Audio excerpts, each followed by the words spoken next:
وہ جو اقبال نے کہا نا کہ لے گئے تسلیس کے فرزند میراث خلیل، کشت بنیاد کلیسا بن گئی خاک حجاز۔ تسلیس کے فرزند میراث خلیل لے گئے تھے، بیت المقدس ان کے کروسیڈرز کے قبضے میں آ گیا تھا 1099 میں، اور رہا تھا 1187 تک، 88 ایئرز۔ لے گئے تسلیس کے فرزند میراث خلیل، تو میراث موسوی جو تھی وہ منتقل ہو گئی محمد رسول اللہ صلی اللہ علیہ وسلم اور آپ کی امت کو۔ ان کا قبلہ کینسل، یہ قبلہ آ گیا، تو سب سے زیادہ دکھ تو انہیں تھا۔ اب جو وہاں سے کاؤنٹر ریولوشنری موومنٹ آئی ہے وہ عبداللہ ابن سبا یہودی۔ بعض لوگ آج یہ بھی کہہ دیتے ہیں کہ یہ تو ایک ایسی ہی افسانوی شخصیت ہے، کوئی اس کا وجود ہی نہیں تھا، بڑی زیادتی کرتے ہیں، خاص طور پر ہمارے بعض اہل تشیع یہ کہتے ہیں، حالانکہ ان کی کتابوں کے اندر درج ہے کہ حضرت علی نے عبداللہ ابن سبا اس کے 40 ساتھیوں کو آگ میں زندہ جلوایا۔ رجال کشی کے اندر دیکھ لیجیے لکھا ہوا موجود ہے۔ لیکن چونکہ کچھ لوگوں نے شیعیت کے لیے لفظ سبائیت استعمال کرنا شروع کر دیا، اس لیے وہ ڈیفنس میں کہتے ہیں نہیں سبا تو یہ تو افسانوی شخصیت ہے، سبا کوئی تھا ہی نہیں عبداللہ ابن سبا۔ نہیں، عبداللہ ابن سبا ایک شخص تھا یہودی، وہ اسلام کا لبادہ اوڑھ کر آ گیا دارالاسلام میں، حضرت عثمان رضی اللہ تعالیٰ عنہ کا عہد۔ اور ایک مغالطہ میں چاہتا ہوں کہ ان دی فرسٹ انسٹنس دفع کر دوں، عام طور پر اتنی غلط طریقے سے تاریخ بیان ہوئی ہے کہ حضرت عثمان کے عہد خلافت کو سمجھتے ہیں پورا کا پورا عہد خلافت غالباً فتنوں ہی کے اندر تھا اور اختلافات ہی تھے اور خانہ جنگ۔ معاذ اللہ، ایسا نہیں تھا۔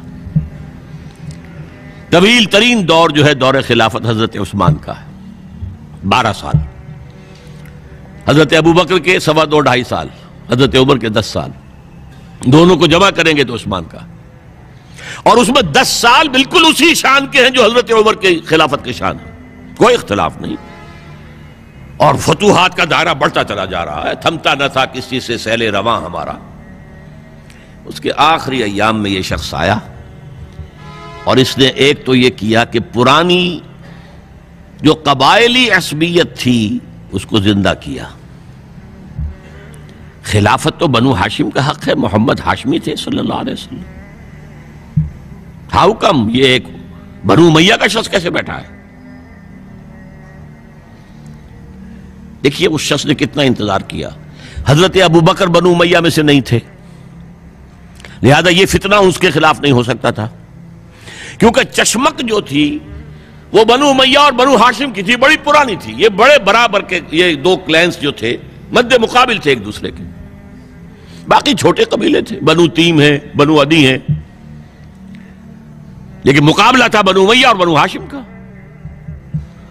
حضرت ابوبکر بنو تیم میں سے، حضرت عمر بنو عدی میں سے، بنو امیہ میں سے حضرت عثمان۔ اب اس کو موقع ملا، اب آیا یہ اموی، یہ بن گیا، یہ سب غاصب ہیں، ابوبکر بھی، عمر بھی، عثمان بھی۔ خلافت پہلے دن سے علی کی ہے اور اس کو ملنی چاہیے۔ اس سے آگے بڑھ کر، اور علی تو خدا ہے، انکارنیٹ، گاڈ انکارنیٹ، یہ اس کا عقیدہ جس نے پھیلایا۔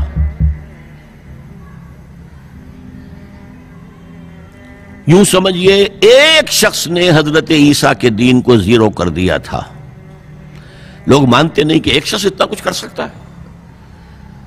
یہودی اور سازشی ذہن، ان کی صلاحیت اور ذہانت۔ ایک شخص تھا پال، حضرت عیسیٰ کو خدا کا بیٹا بنانے والا، وہ توحید ختم، تسلیس آ گئی۔ شریعت کو ختم کرنے والا وہ حضرت عیسیٰ کہہ کر گئے تھے تم پر شریعت موسوی نافذ رہے گی، اس نے کہا نہیں، ایبروگیٹڈ، نو شریعہ۔ نمبر 3، حضرت عیسیٰ نے کہا تھا تمہیں تبلیغ کرنی ہے صرف یہودیوں تک۔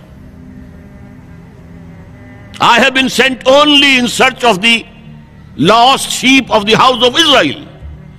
میں صرف اسرائیل کے گھرانے کی کھوئی ہوئی بھیڑوں کی تلاش میں آیا ہوں، تمہیں باہر تبلیغ نہیں کرنی۔ اس نے تبلیغ کا دائرہ وسیع کیا۔ وہ دین مسیحیت ختم وہ دین پالزم ہے جو چلا ہے اس کے بعد. سمجھ رہے اس بات کو؟ اور یہ ڈاکٹر مائیکل ہارٹ نے بالکل صحیح لکھا ہے کہ کرسچینٹی جب تک حضرت مسیح موجود تھے وہ سوائے ایک یہودیوں کے فرقے کے اس کی کوئی اور حیثیت نہیں تھی، لیکن پال نے اسے ایک انڈیپینڈنٹ دین بنایا. ایک شخص کی کارروائی ہے یہ ساری، اور آج پوری دنیا، پوری عیسائی دنیا اسی پر ہے، تسلیس پر بھی، اور شریعت ختم، اور دعوت جو ہے کرتے پھر رہے ہیں پوری دنیا کے اندر. اسی طرح اس نے کیا، قبائلی عصبیت کو چھیڑا اور حضرت علی کا مبالغہ کیا یہ خدا ہے، اوتار، گاڈ انکارنیٹ.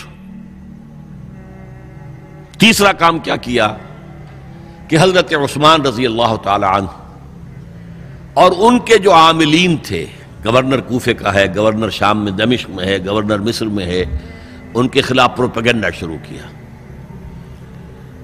یہ بیت المال میں خیانت کر رہے ہیں، یہ غبن کر رہے ہیں، یہ اپنے عزیزوں کو جو ہے پال رہے ہیں، ان کو دے رہے ہیں، وہ اقربا پروری کر رہے ہیں، اور یہ کر رہے ہیں. اور ٹیکنیک کیسی عجیب، کوفے میں کوفے کے گورنر کے خلاف بات نہیں کریں گے، دمشق اور مصر کے گورنر کے خلاف بات کریں گے. اب کہاں دنیا کے پاس ذرائع تھے کہ کوئی ویریفائی کرے بھئی یہ بات صحیح ہے کہ نہیں ہے، غلط ہے؟ نہ کوئی ذرائع رسل و رسائل ہیں. اور اگر آپ کوفے میں کھڑے ہو کر عثمان نے یہ کر دیا، عثمان نے یہ کر دیا، عثمان نے یہ کر دیا، یہ کر دیا، اب کون اس کو جو ہے اس کی تحقیق کر سکے گا؟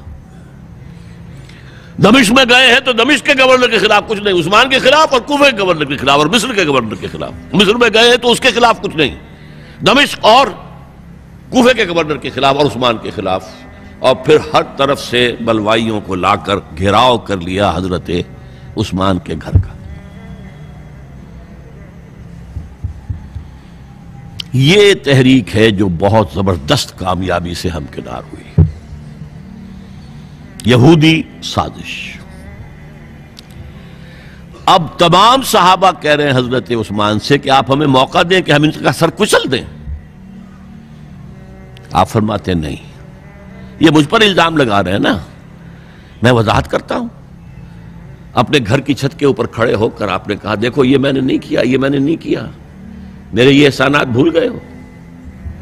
حضرت علی نے مسجد نبوی میں کھڑے ہو کر جتنے الزامات لگائے تھے ان سب کی طرف سے برات کا معاملہ کیا کہ جھوٹ کہہ رہے ہو تم، عثمان پر کوئی غلطی جو ہے، کوئی خیانت ثابت نہیں. لیکن جنگ کی اجازت حضرت عثمان نہیں دے رہے. یہ میرے خون کے پیاسے ہیں نا، جب تک قتل نہیں کر لیتے جرم کہاں ہے؟ جب قتل کر لیں گے تم قصاص دے لینا. لیکن میں کسی کلمہ گو کی جان نہیں لینا چاہتا، صرف اپنی جان کے تحفظ میں. یہ ہے عزیمت کا پہاڑ. لوگ کہتے کمزور تھے، جان بچانے کے لیے تو آدمی پتہ نہیں کیا کچھ کر بیٹھتا، اور طاقت ہو تو طاقت کو کیسے استعمال کرے گا. حضرت امیر معاویہ کی طرف سے پیغام پر پیغام آ رہے ہیں کہ آپ ہمیں اجازت دیں میں فوجیں بھیجوں اور ان کا قلع کما کر دیا جائے. حضرت عمرو بن العاص کا پیغام آ رہا ہے مصر سے، آپ ہمیں اجازت دیں. طلحہ، زبیر، علی اجازت مانگ رہے ہیں مدینے کے اندر، آپ اجازت دیں کہ ہم جنگ کریں ان سے. نہیں. آخر کار حضرت علی نے دونوں بیٹوں کو، حضرات حسنین، حضرت حسن، حضرت حسین، دروازے پر کھڑا کر دیا. پہرے دار حضرت عثمان کے، حضرت حسن، حضرت حسین کہ کوئی گھر میں داخل نہ ہونے پائے. پچھواڑے سے آئے ہیں اور شہید کیا ہے. میرے نزدیک تاریخ کی مظلوم ترین شہادت بمانی مقتول فی سبیل اللہ وہ حضرت عثمان ہے. بلکہ میں جرات کر رہا ہوں ذرا، آپ کو معلوم ہے علامہ اقبال سے مجھے کتنا تعلق قلبی ہے. میں نے ان کے ایک شعر میں ترمیم کی ہے، میں سمجھتا ہوں انہوں نے صحیح نہیں کہا. غریب و سادہ اور رنگی ہے داستان حرم،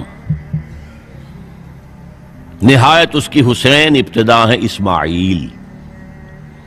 حضرت اسماعیل کو اللہ تعالیٰ کے حکم سے حضرت ابراہیم ذبح کر رہے تھے نا، اور حضرت حسین ذبح کر دیے گئے. تو گویا کہ ابتدا جس کی ہوئی تھی حضرت اسماعیل سے، اس کی انتہا حسین پر ہوئی۔ میں کہتا ہوں بالکل غلط۔ ان کو ذبح کر رہا تھا خلیل اللہ، اور ان کو قتل کر رہے یزیدی اور زیادی اور کوفی۔ کوئی تقابل ہے؟ وہ قتل نہیں ہوئے، یہ قتل ہو گئے۔ انہوں نے پیشانی خود رکھ دی۔ یہاں تو حضرت عثمان لڑتے ہوئے، حضرت حسین لڑتے ہوئے شہید ہوئے۔ کون سی چیز مشترک ہے؟ ایک مصرے میں جمع کر دیا ہے، صنعت لفظی تو آپ کہتے ہیں اس کو، لیکن کیا مشترک کیا چیز ہے؟ اور میں نے امید ہے علامہ اقبال سے ملاقات ہوگی اگر آخرت میں، تو وہ میری اس بات کو تسلیم کریں گے۔ میں نے اس شعر کا دوسرا جو مصرع ہے بدلا ہے، نہایت اس کی ہے عثمان، ابتدا حابیل۔ حابیل جنہوں نے کہا تھا بھائی جان آپ مجھے قتل کرنے کے لیے ہاتھ اٹھائیں گے تو میں اپنا ہاتھ نہیں اٹھاؤں گا آپ کو قتل کرنے کے لیے۔ عثمان نے کہا کہ میں نہیں کسی کو قتل کروں گا، کسی کلمہ گو کو، جو مجھے قتل کر دیں گے پھر ان سے قصاص لے لیں۔ عثمان کے پاس لاکھوں کی فوجیں، اسٹینڈنگ آرمیز، پھر بھی انہوں نے اپنی جان دے دی۔ حضرت حسین بہرحال جتنے بھی افراد تھے بہادری سے، شجاعت سے لڑتے ہوئے شہید ہوئے، اس میں کوئی شک نہیں، لیکن لڑتے ہوئے شہید ہوئے نا، حابیل کی طرح۔ یہ تو نہیں کہا کہ تم مجھے کرتے ہو تو کر دو، میں تو تمہیں قتل نہیں کروں گا، نہیں۔ بہرحال یہ جو تھا فتنہ، اس کو کہا ہے اور اس کو کتاب میں لکھا گیا، باقاعدہ ایک تصنیف ہے، الفتنۃ الکبریٰ، عظیم ترین فتنہ، حضرت عثمان کی شہادت۔ اس وقت عبداللہ ابن سلام رضی اللہ تعالی عنہ، ایک یہودی عالم دین تھے جو اسلام لے آئے تھے، انہوں نے کہا تھا لوگوں ڈرو، عثمان کے خون کا نہ بہانا۔ میں جانتا ہوں تاریخ بنی اسرائیل کی، اگر کبھی کوئی نبی جو ہے اگر شہید کیا گیا تو 70,000 آدمی اس کے بعد مارے گئے اللہ تعالیٰ کی طرف سے، اور نبی کا اگر کوئی خلیفہ قتل کیا گیا تو 35,000 آدمی مارا گیا ہے۔ تو اگر تم نے عثمان کو قتل کر دیا تو یہ خون کے دریا جو ہیں پھر آ جائیں گے امت کے اندر، باز آ جاؤ، خدا کے لیے باز آ جاؤ۔ لیکن نہیں، بہرحال حضرت علی رضی اللہ تعالی عنہ نے بلایا عبداللہ ابن سبا کو اپنے ہاں۔ تم کہتے ہو کہ میں خدا ہوں؟ ہاں آپ خدا ہیں۔ توبہ کرتے ہو کہ نہیں؟ نہیں۔ میں تمہیں زندہ جلا دوں گا، جلا دو۔ تم خدا ہو، ہماری آزمائش کر رہے ہو۔ حضرت علی نے عبداللہ ابن سبا کو 40 ساتھیوں سمیت زندہ جلوایا، اور یہ سارا کچھ معاملہ جو ہے یہ میں نے آپ کو بتایا اہل تشیع کی کتابوں میں موجود ہے۔ بہرحال یہ فتنۃ الکبریٰ ہے، جس کا نتیجہ کیا نکلا ہے آپ اچھی طرح سمجھیے۔ وہ شہادت علی الناس کا جو سیلاب جا رہا تھا، جس کی شان کیا تھی، علامہ اقبال کے الفاظ میں، تھمتا نہ تھا کسی سے سیل رواں ہمارا۔ یہ جو سیل تھا کوئی روکنے والا تھا؟ 2 سپر پاورز تھیں اس وقت، ایران، روم۔ ایران کے چیتڑے ختم ٹوٹ گئے، روم کی 2 ٹانگیں ٹوٹ گئی، اب کون روکنے والا تھا؟ یہ انٹرنل سیبوٹاج ہے۔ اس کے بعد جو باہمی خانہ جنگی شروع ہوئی ہے، 1 لاکھ مسلمان ایک دوسرے کی تلواروں اور نیزوں سے ختم ہو گئے۔